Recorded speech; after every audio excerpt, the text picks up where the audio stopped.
Hoy quiero ayudarte a que pongas los pelos de punta.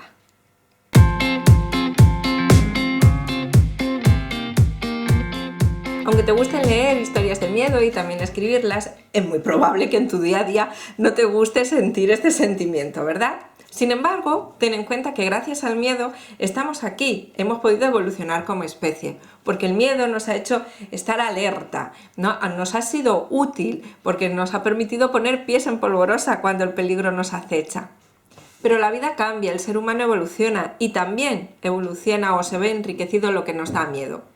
Si a nuestros abuelos de las cavernas les podía poner alerta o dar miedo un ruido inesperado en mitad de la noche, hoy también nos podemos sentir acechados, ¿no? Si percibimos pues, un sonido que no nos cuadra y en medio de la oscuridad. Sin embargo, si presentamos un payaso a nuestros ancestros prehistóricos, le dará miedo, pero le dará miedo porque no sabe lo que es. Por tanto, es un miedo muy diferente al que puede experimentar el lector de la obra de Stephen King, ¿no? Para el que los payasos significa otra cosa.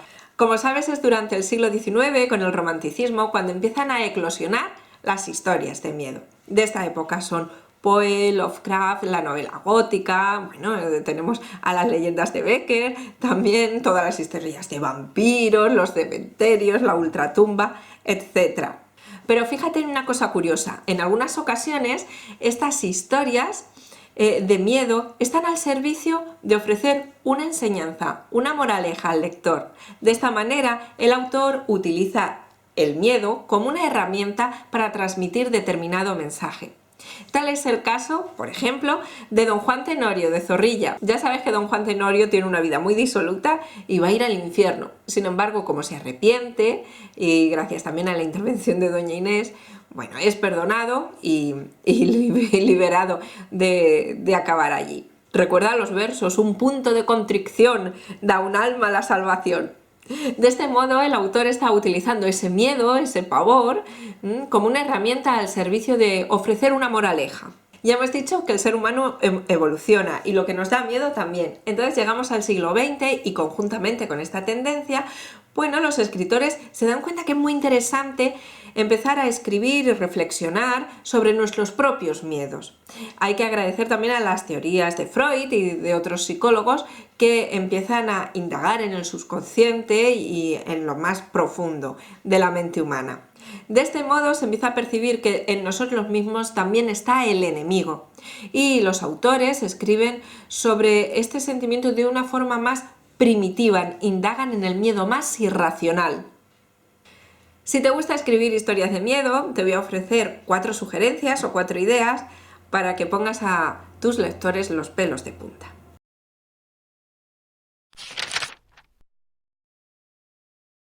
La primera sugerencia cae de cajón. No estoy descubriendo la pólvora. Define bien qué es lo que va a dar miedo en tu obra.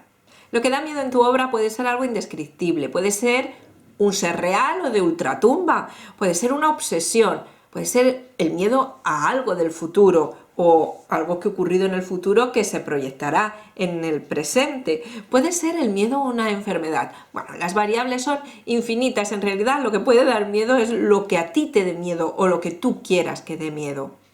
Por supuesto, puedes utilizar algunos arquetipos que den miedo, por ejemplo los vampiros o las casas encantadas, pero ofrece tu visión, tu punto de vista, una manera nueva o tal y como tú entiendes ese arquetipo, para que así el lector lo reciba como algo fresco y no como el tópico manido de siempre. Fíjate, por ejemplo, lo que hace Stephen King en El Resplandor. Él toma el arquetipo del castillo encantado o de la casa embrujada y lo convierte en un hotel. Por otro lado, como decía, lo que nos produce miedo es algo muy personal. Indaga en tus propios miedos para poder transmitir de esta manera ese sentimiento, tal cual tú lo sientes. Y bueno, ahonda en tus inseguridades, en eso que para ti, aunque para otras personas no, te ponga los pelos de punta. Si nos amenazan con un cuchillo, a todos nos va a dar miedo. Vamos a ser consecuentes. Pero cuando estamos leyendo una obra y sabemos que eso es ficción, hay a personas que, bueno, una historia de acuchillamientos no les pone los pelos de punta de la misma manera que una historia de sucesos paranormales. Ahonda en tus propios miedos, en tus inseguridades, porque si escribes sobre lo que más te inquieta, vas a poder transmitir ese sentimiento al lector con mayor fluidez y vas a hacer que éste empatice con tus personajes de manera más fácil. Segunda sugerencia, recuerda que la realidad es tu aliada. Si quieres que el lector tiemble de miedo cuando lea tu relato, tu novela, recuerda que por muy paranormal o por muy fantástica que sea la historia, el lector siempre va a estar situado en la realidad. Por esta razón, una manera de empatizar con él, de engancharle, de enraizar con él, es poner detalles de esta realidad dentro de lo que es tu novela y tu relato de miedo. De este modo intenta trabajar en tu historia dos niveles, uno que sería el de los sucesos paranormales o fantásticos que pueden dar miedo, que pueden dar pavor, y por otro lado otro nivel en los que tus personajes se muevan dentro de cierta realidad o dentro de lo cotidiano. Vamos a poner el ejemplo otra vez del Resplandor de Stephen King, porque es un ejemplo que creo que si hablo de él no lo destripo demasiado, porque es algo conocido por todos, ¿no? No quiero yo hacer spoiler a nadie. Bueno, pues no sé si recuerdas la historia del protagonista, de Jack. Fíjate que él es un alcohólico en rehabilitación, que ha perdido su trabajo por accesos de ira, ¿no? Porque se pone violento, y una violencia producida por el alcohol y que también ha llegado a la intimidad del hogar, de tal manera que, bueno, tiene un crío de 3 años que le revuelven los papeles y mientras le riñen le parte un bracito, ¿no? Bueno, pues esto unido a los accesos de ira, el alcohol, aunque como digo se está rehabilitando, pierde el trabajo y además su matrimonio, como puedes entender en estas circunstancias, pues pende de un hilo. Si te das cuenta, aquí ya hay conflicto dramático suficiente para que la historia de Jack sea un libro en sí misma, sin necesidad de meternos a dar miedo, ni de echar mano de sucesos paranormales, ni nada por el estilo, ¿no? Ahí tenemos un conflicto dramático que está enraizado con la realidad, de tal manera que cuando el autor empieza a leer El Resplandor puede empatizar con Jack, porque estos hechos se dan en la vida cotidiana, incluso los puede haber sufrido el propio lector o alguien que él conozca. De este modo, al poner este componente de realidad en una obra que, como ya he dicho anteriormente, está basada en este arquetipo de la casa encantada, lo que pasa es que el autor lo lleva a un hotel. Bueno, pues este componente de realidad va a hacer que el lector conecte con la obra y que todos esos sucesos paranormales que va a vivir, entre comillas, mientras que lee la obra, los va a empezar a aceptar de manera más fácil que si le mete de sopetón, si coge a una familia de la que no sabemos nada, lo mete en una casa encantada y empiezan a suceder sucesos extraños. La tercera sugerencia tiene mucho que ver con esto que acabo de mencionar, y es: crea un protagonista que genere empatía en el lector. Como ya sabes, la empatía es ponerse en el lugar del otro. En este caso, lo que estamos buscando es que el lector calce los mismos zapatos que tu protagonista, pueda ponerse en su lugar. ¿Y esto cómo lo hacemos? Bueno, ya digo que esta sugerencia viene del hilo de la anterior. Vamos a poner componentes de realidad en nuestro protagonista, de tal manera que vamos a construir un personaje que dude, que tiemble, que a veces gane, que otras veces pierda, y vamos a dotarle de los rasgos contradictorios entre sí, como somos los seres humanos, ¿no? Pura contradicción muchas veces, dudamos, tenemos debilidades. Si tú pones a tu protagonista con las cualidades de un superhéroe, con un pasado impecable, etc., bueno, pues al lector le va a ser más difícil ponerse en su piel. Por otro lado, procura que tus personajes tomen decisiones y que cuando les suceda algo, fruto de esa decisión que han tomado, se genere el siguiente hecho. Que esas decisiones, además, es muy importante que estén de acuerdo y que sean coherentes con sus rasgos de carácter, con el carácter que les has diseñado. En definitiva, no crees protagonistas pasivos a los que les suceden hechos terroríficos sin más, porque de esta manera el lector tampoco va a empatizar con ellos. Hazlos que reaccionen ante esos hechos, que unas veces ganen y que otras veces pierdan. De esta manera vas a poder crear esta empatía de la que estábamos hablando. Y por último, la cuarta idea o la cuarta sugerencia que te propongo es que busques la tensión y que construyas una ambientación adecuada.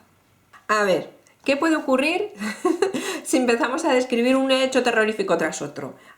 Un hecho de horror y luego otro de horror y luego de otro horror. Bueno, a lo mejor el lector va a tener la sensación de que le pasan demasiadas cosas, todo le pasa a él y todo es espeluznante. Y bueno, en lugar de dar pavor, lo que nos dé sea un poquito de risa, ¿no? Porque no nos lo terminamos de creer, no puede ser de esta manera.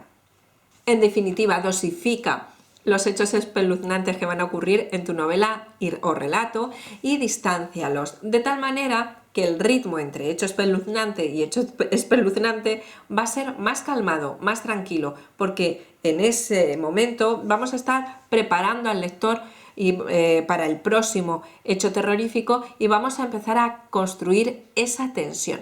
¿Cómo la vamos a construir? Bueno, pues es el momento de empezar a describir el ambiente, trabajar ese ambiente.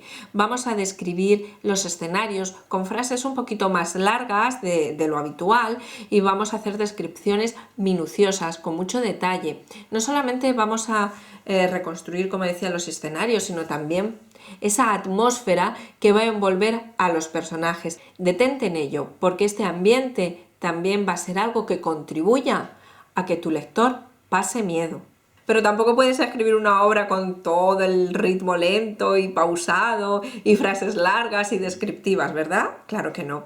También tienes que alternar estas escenas con otras más dinámicas. Esas escenas dinámicas va a ser donde transcurra la acción que realmente sea terrorífica, ¿no? Que dé pavor. Y las vas a empezar a contar con frases más cortas, más ágiles y sobre todo con verbos de movimiento, verbos que indiquen al lector ese dinamismo, eso que pasa, eso que se agita. No olvides que a la hora de construir la tensión en tu relato o novela, además de alternar el ritmo pausado y escenas de un ritmo más trepidante, puedes jugar con otros elementos. Uno de ellos es, por ejemplo, la anticipación. No me voy a extender en este vídeo a explicarte qué es la anticipación. Tienes en el blog, o te dejaré abajo el enlace, tienes en el blog información sobre cómo puedes trabajarla y qué es. Básicamente es que pongas algún detalle que el lector sospeche que va a tener relevancia en el futuro, en este caso relevancia terrorífica evidentemente, pero que no quede muy claro, ¿no? En el presente, ¿no? Que el lector se quede con la mosca detrás de la oreja y que no se los desveles tal cual. Insisto, más abajo te voy a dejar el enlace al blog. Y otro recurso que tienes a mano es jugar con hechos ambiguos. Vuelvo a insistir en el ejemplo tonto de un ruido en la noche. Puede ser algo normal, bueno, al vecino se le ha caído una silla, o puede ser algo de ultratumba. Dejar esa ambigüedad en el lector, que no sepa muy bien si ese hecho entra dentro de lo cotidiano o no, es algo que te va a ayudar a construir esta tensión. Esto era todo lo que quería contarte por hoy, espero que te sea de utilidad. Y si quieres seguir aprendiendo de los autores que te gustan y de todos los libros que vas leyendo, te animo a que te descargues mi guía Cómo utilizar la lectura para mejorar como escritor sin ser un experto en literatura. En ella tienes más de 30 páginas que te ayudarán a conseguir de tus lecturas recursos para ponerlos en práctica en tus obras. Además, incluye fichas de lectura que pueden servirte de modelo. Más abajo te dejo el enlace para que te descargues esa guía. Nos vemos entre líneas.